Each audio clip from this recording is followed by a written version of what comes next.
Hello, this is Spider Rider Kev. We're going off on a little ride today of about 90 miles. Initially on this video, we're going to go to the Freedom Rock in Harrison County, Iowa. Ray Bubba Sorensen II has created over 100 of these, one in each county in Iowa, and then a few more in other places.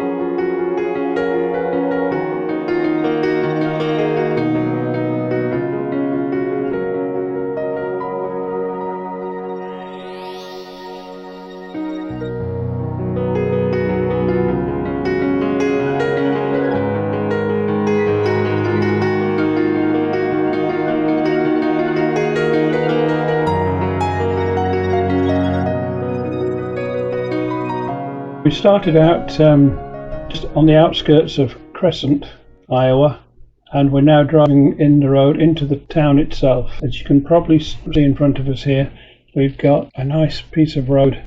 Not a bad day. It's December the 7th, 2024, and we're just coming up to the stop signs very shortly in Crescent, Iowa. The weather looks nice, but it's actually fairly cold. It's usually been going down to about the 20s overnight. Well, you know we're expecting some ice tonight, rain and ice. Yeah, that's true, yeah, and that could be interesting.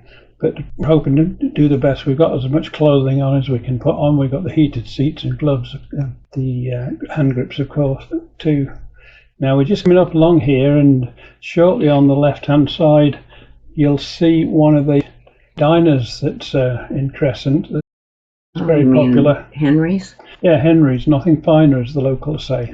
So it will be coming up in just a moment or two. In fact, if you're on the interstate I-29, there's a turn off there which will bring you into Crescent, and then you just take a left turn and then it's on the left. So it's a great place to stop by if you're out on a longer trip, or if you're a local. Obviously you probably already know about Henry's, and I'm sure you come here and enjoy their food and hospitality. I recommend the hot beef sandwich, and the prime ribs supposed to be great too, but if you like anything that's got chicken or any of the usual sort of pub grub type of stuff, you can get it here at Henry's. It's great food, great service, very friendly place, and an ideal place to stop on the way off out of Council Bluffs on the way to Missouri Valley. So if you get the chance to come on by, and I'm sure you'll enjoy it. We certainly go back regularly. Every time we're out this way, we tend to drop in. Right, now we're heading off on this track further. As I say, it looks nice. The temperature feels okay at the moment. It's supposed to be pretty sunny. Yeah, it's pretty sunny at the moment. It hasn't broken the cloud too much, but we're having a good little outing anyway. So you can see some of the typical housing in this part of the world, and just in the back there are what they call the bluffs, the Council Bluffs. They're made out of a type of clay that's only found in Council Bluffs area and China, so it's a very unique feature. The bluffs can stand very vertically and not come falling down. They don't get eroded very quickly. Okay. That sounds very odd, doesn't it? It does. I can see you in the back there on that view. So now if I pan over to the side here, this is the flatland towards Nebraska, and there's the bluffs picking up over there on the side again. Just up the road from there is the Crescent ski hills, which obviously there's no snow around at the moment, but as soon as we get some snow, if we get snow, they'll be operating and running the ski lifts and all that sort of thing. So the road looks pretty good. What do you think?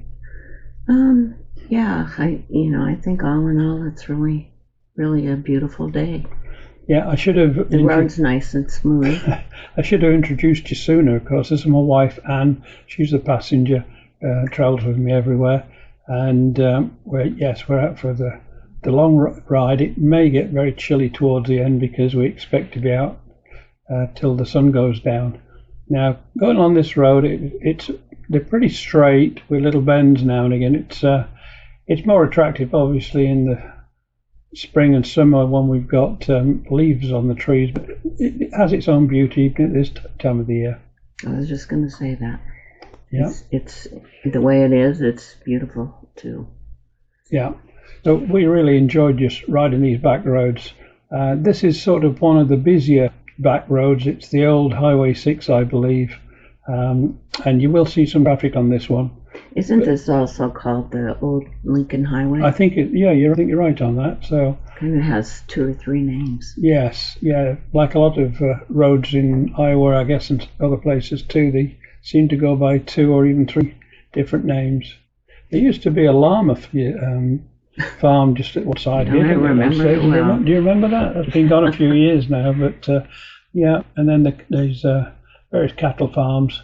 Some of these are open and fed out in the fields, but quite a few of them are corralled up and fed the corn and just kept in a compound, basically.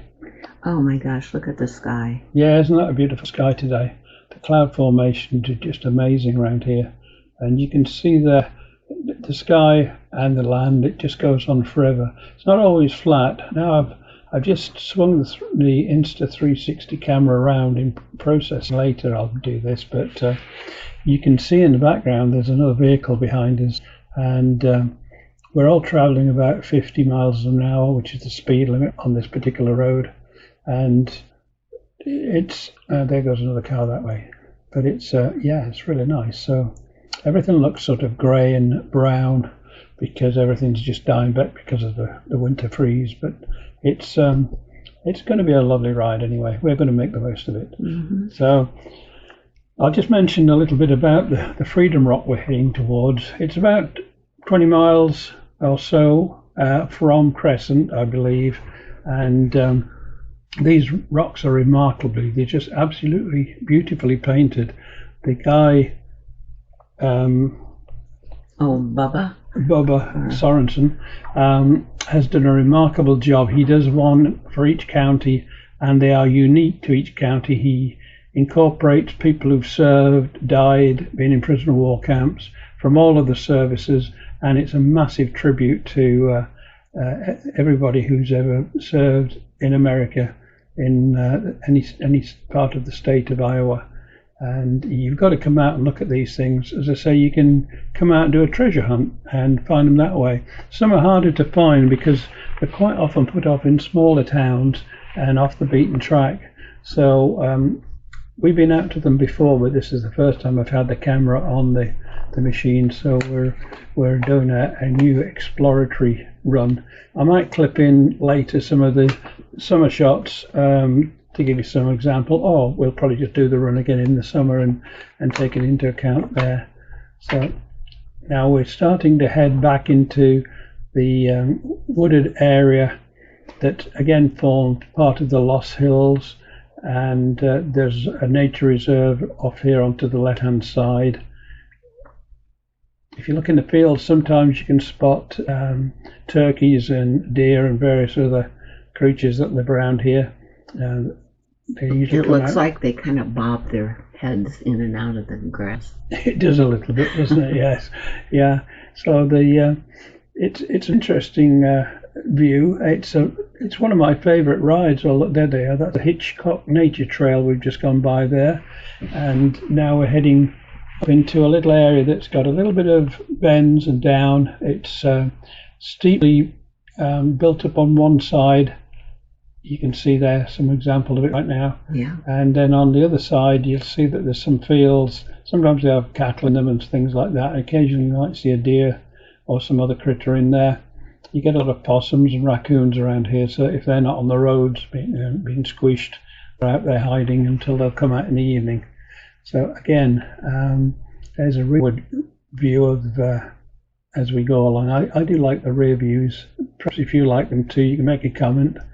I try and do this 360 editing later so that we capture a view all around without it being too aggressive. You can get really fanciful with these 360 cameras, but I'm trying to keep it fairly simple and rolling the views from the front to the back and then to the sides from time to time.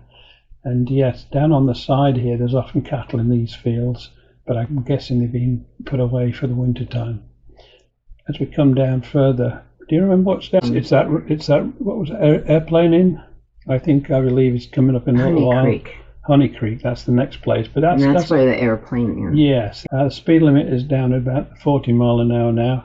And as we come around the corner here, I think, if I remember rightly, just on our right is the Airplane Inn. I don't know if it survived COVID, There it because is. it looks very quiet down there now. There's one truck in front. One truck, and that might be just the owner. But again, nice places to live out here. Not too far from Omaha or Council Bluffs to work.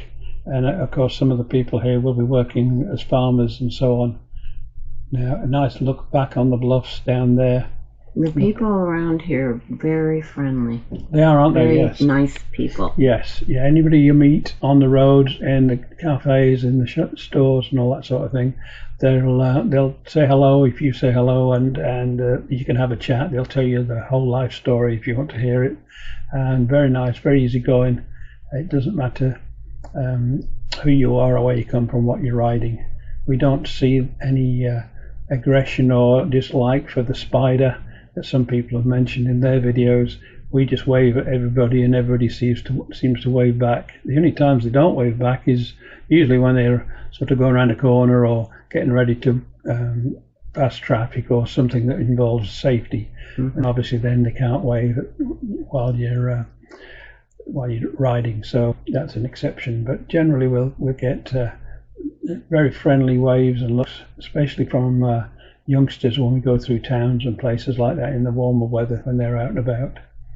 So, do you remember this part? This is the part we've driven many times over the years, going up to Missouri Valley Airport, where we used to fly the aeroplanes. Right. Do you remember we did that all through the year? Oh gosh, we'd be there in the sweltering heat, spend all day out in the sun, and with the hangar doors banging, the hangar doors banging in the wind and all that, and then we'd wait and walk up and down the runway and hope that the wind would drop so we could fly our micro airplanes. We had 4 or 5 of our very dear friends who we spent every Sunday with at the airport.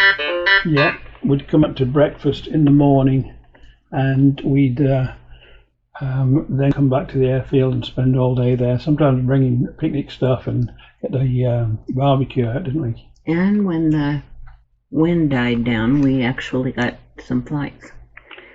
But yes. Sometimes they were few and far between. A lot of the time it was just too windy, wasn't it? Mm-hmm. This place is a windy area, and you could go up there for days. But we just went up for fun, and we enjoyed it. And we enjoyed hanging out together. Yeah, and people would fly in with paragliders and powered parachutes and all this sort of thing, and we'd just hang out, meet and greet, and it's a nice little airport just up here. Now I think we're getting closer to, this is still the Old Lincoln Highway. Old Lincoln Highway, and the bluffs are on our left, is it? Wow, on our right hand side, I think. Right. Yeah, on our right hand side. Way. Yeah, the way the camera round. Yeah, those round bales. That's nice area to do that. Yeah, for those who are not country people, those round bales are how they roll up the straw, the grass, after it's been laid out to dry. They roll it into round bales, and they're used to feed the cattle and the other animals throughout the winter. And you'll see those in rows from the various fields where they've collected them, and they'll stash them there until the winter comes, and then they can break them out and they sell them to farmers who need them and stuff like that. Mm-hmm. And there are a lot of people like living out here. In fact, I'd quite like to live out here too. But on the left-hand side, as we're looking forward, it is a floodplain, and they've had breaches of the Missouri River 3 or 4 times. That's some more of those bales. Over the last few years, and the fields have been inundated, and the airport's been flooded up to a depth of about 6 feet or more. So the airplanes and everything else that were kept there were pretty well written off. And we've had a couple of tornadoes roll through and rip the roof off the hangars and turn airplanes upside down and all that sort of thing too. So it's a windy and wild place at times, but it's got a beauty of its own, don't you think? Yeah, definitely. Yeah. So what's your favourite part about riding? I know you're a captive prisoner on the back there. So how do you feel about it? Well, in the warmer weather, I love the feeling of the wind in my face and on my body. And do you look around a lot? And I look around a lot, and I see things that I had never noticed before. Right. Do you think you can see more than you would than if you were in a car? Yeah. Yeah. And you do get that open feeling. Now, this is that little. I think we're coming to Loveland now, isn't it? Yes. I think just through it. It's a very small place, but it did have a post office. I don't know if it still is. Didn't people used to come and get their... Yeah, they'd drive up here on Valentine's Day, and they wanted the postmark from Loveland to send their cards to their sweethearts. I don't know if they're still doing that, but it's a nice thought, isn't it? And it kept that little place going, but sadly I'm not sure if they've still got the post office. Yeah, we're going to have to buzz up there sometime and just check that out. Just wander around, see if it's still there. Yes, yeah. Along the side there on the top of the banking is a railroad line, and there's a lot of traffic coming up around this way up to Missouri Valley. 2 mile long coal trains with loads of coal on them, 2 or 3 engines pushing them. They take them hundreds, if not thousands of miles around the countryside to various locations, and there's always stuff moving on the tracks. But that's typical of a lot of the small towns around in Iowa. They're built around the corn harvesting and other things out of the fields, and they also supply fuel and all the other things that's needed out there before the roads were put in. This is a great road, this old Lincoln Highway, or Highway 6 I think it is. It's pretty straight. Condition of it is not bad. I class it as just slightly down to about... it's very, very smooth. Yeah, it's probably a 9 or an 8 out of 10. Yeah. There's a few cracks, and you can see those coming up from time to time. But it's really, really nice. And you can see now, I mean, what about that sky again? It's just changing all the time. It's like a painting. It does, doesn't it? Yes. You do well to if you could capture that. Just very, very pretty. Now you can see, just going by, there's some round bins, which are actually corn bins for keeping the corn when they collect it, and that's kept there until the trucks can come up and take it down to the central locations in Council Bluffs and a couple of other places where they can then ship it out in the rail cars. So, okay, now we're just passing under a bridge here. This is almost up to the airport, isn't it? Just over on our left, fairly shortly. We might be able to see it. I think it's the camera's possibly high enough so we might be able to spot it. We're not very far out of Missouri Valley now, probably about a mile maybe. Oh, yeah, maybe not even that. This is a very popular road for motorcyclists. You see droves of them coming down the road. There's a little bar in Missouri Valley, isn't there? I can't remember what it was called now. Papa Joe's. Papa Joe's, yeah, and it's very, very popular with lots of the bikers. A good place to stop. They come out and they ride in groups and hang out there for a while and then ride around. There's a couple of other places inland. What's that place that everybody wants to go to for lunch? BB Town, is it? Oh, yes, and that's another spot for bikers. Yeah, very popular. We'll do a ride out there. It's called the Twisted Tail. Twisted Tail, that's it. And we'll do a ride out there again when it warms up a bit and get some more video footage and show that off, because it's a really nice place and they do excellent food there too. But it's almost like in the middle of nowhere.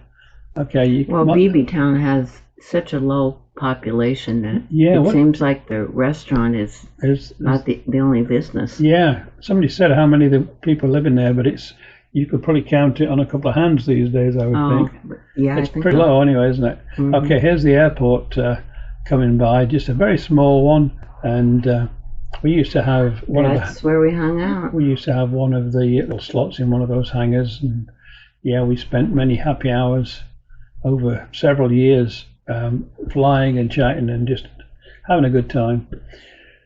So now, coming up again, there used to be a steakhouse out here, wasn't there? Yeah, and it was very popular, and I don't know what happened. It was called Guernsey's. Yeah, do you think it was COVID that might have taken it out? It was right around that time. Yeah, so it might have been. Very possibly. So we're heading up towards that now, and you can see the fields. They've not got much in them now. There's some grass, maybe some old beans, and some just haven't been cleaned up for the winter yet. And there's that's one of those roads there. I think it might be that one, or it might be the next one up.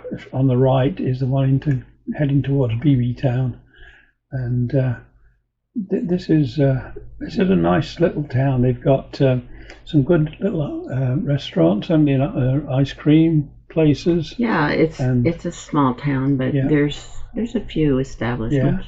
Yeah. If we turned left at the lights further up here, and we head out far enough almost to the interstate, there's an old-fashioned diner, but it's like brand new there, isn't it? It's a bit pricey, but the food's really good. And I cannot think of the name. Yeah, we were talking to the lady, and she said it's used by the railroad, the Union Pacific, and they have a hotel nearby, and they put their guys up there for overnights and things like that, and then they come out. It's open 24 hours. Right, so they have their meals there. So if you're riding at any time, we've just passed that, what would you call that bar again? Oh, Papa Joe's. Papa Joe's, yeah. Now we're taking a right turn, and we're heading just through out of Missouri Valley. Most of the Missouri Valley is down behind us now, which is why I've turned the camera around so you can see back behind me, or behind us. And there's plenty of places for gas, fuel, and all the other things. Remember when we looked at a house here? Oh yeah, we did. Yeah, but and then one of the people who lives in the town kind of gave us a warning about the floodplain. That's right. It was low down, isn't it? I'm glad we didn't take it, because we would have been buried underwater. It happened frequently. Frequently, yeah. Over the 25 years we're living in Council Bluffs now, so we've been there for. Well, I've been here for 26 years now, and you've been here all your life, haven't you? Right. If you notice, I don't have an English accent because I'm a Council Bluffs girl. You should have got that off me by now. But it's not contagious. You're used to my weird words, and it's quite. I interpret. Yes, you have to interpret, don't you? People. Yes. It's a tricky accent, mine.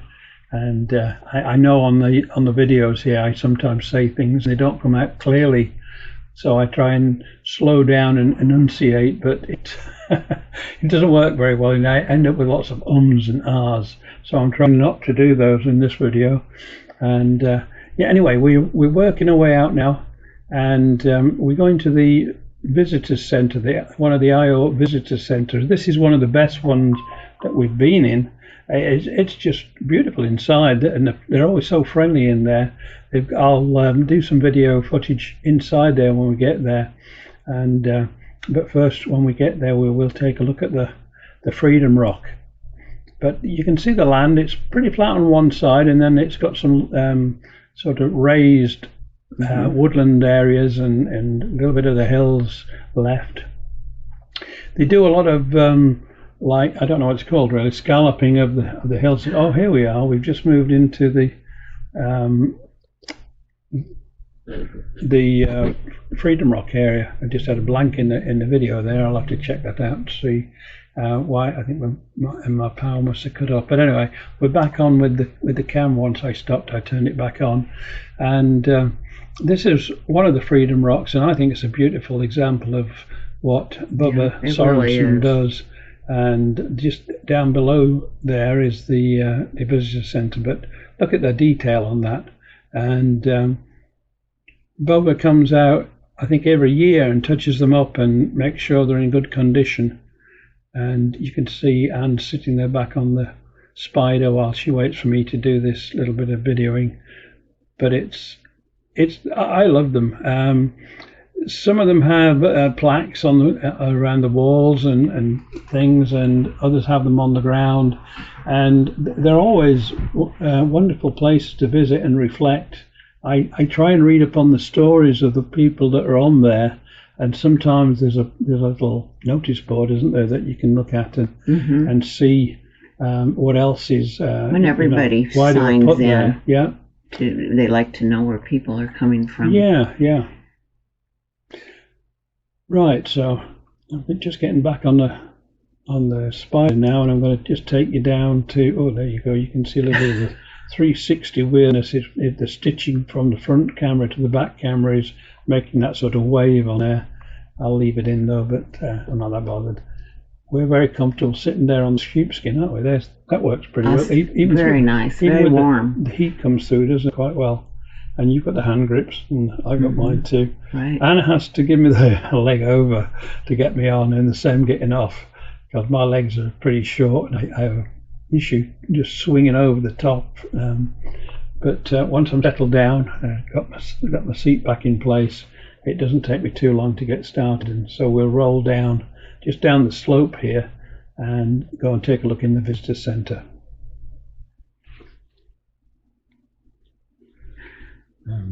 There we go. So. Yeah, I'll go in there with you. Right. It's Usually you meet nice people. Yeah, it's a nice place to stop, isn't it? These places. The ones we've been in around the area, we go to these Freedom Rocks within about 100 and 150 miles. Some of the further ones out, we have taken a car on very hot days and just driven out there, but they're well worth going to. We might make trips out there with the Spyder, but we might just go out in the car when they're further afield. So although we're only covering probably 20-25 of the rocks around the western part of Iowa, there are plenty more to explore all over the state. So if you live or if you want to visit Iowa, this is an excellent thing to do. It's like a treasure hunt, because sometimes they're not easy to find, and when you get there, they are remarkable. Some of them are just well, they're all beautifully painted, but there's some very interesting stories behind them, isn't there? They are works of art, without a doubt. Yeah. Okay, just going to pull up here and get myself established. There we go. I was trying to make up my mind where to park there for a second, but I think we're good. All right, so another climb off the machine. He has trouble climbing off. I have trouble climbing on. Yeah. Sometimes, and I have to have him get off the trike first before I'm able to get off. I don't think either of us have fallen off yet, have we? No. Surprisingly not. Surprisingly not, no. Oh yeah, a little bit of that. You can see that little flashing past there. That's the stitching where the two halves of the video are put together automatically in processing. Okay, so hopefully I'll get off and I'll get the camera. I'm probably disconnecting the camera at any stage now, and then we can take a walk inside.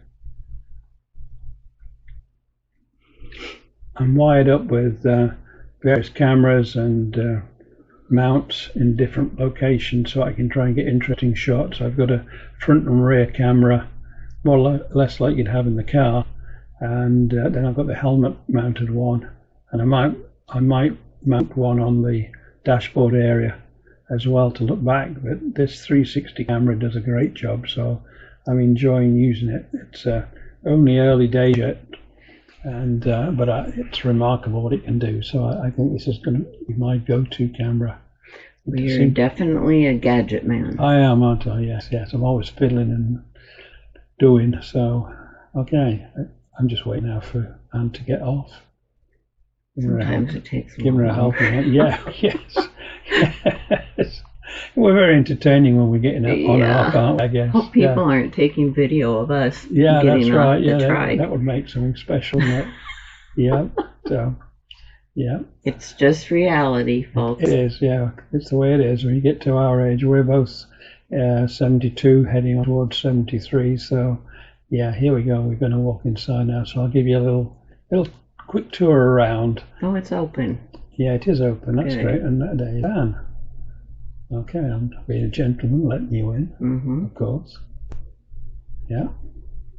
So loads of brochures and all the usual stuff, but lots of things, mugs and all sorts of trinkets and stuff that you can look at. This visitor centre is quite large. It doesn't look as big from the outside as it is on the inside. It's a bit like a Doctor Who TARDIS, isn't it? They've got bottles of wine and local produce and things, and various things to see. On this occasion, we've been round in here before, so I didn't stop because of the temperature and the amount of limited daylight, but they have all sorts of things around to look at. And there's the gal who... Yeah, do you remember her name? Sandra. Was that what it was? Yeah. No, I'm sorry. It was Rhonda. Rhonda. And I think that's probably where I'm going to leave the video. So thanks for watching. There'll be another one or two. We're going to do the Eagle Rock, Bronze Eagles next, and that's another story. So we'll come back with those in a week or two. Yes, and thank you all for watching. And if you like this video, give it a like, subscribe. It doesn't cost you anything, and it makes a big difference to us. And so goodbye from Kevin and Anne. Goodbye. And Council Bluff. See you next time. See you next time.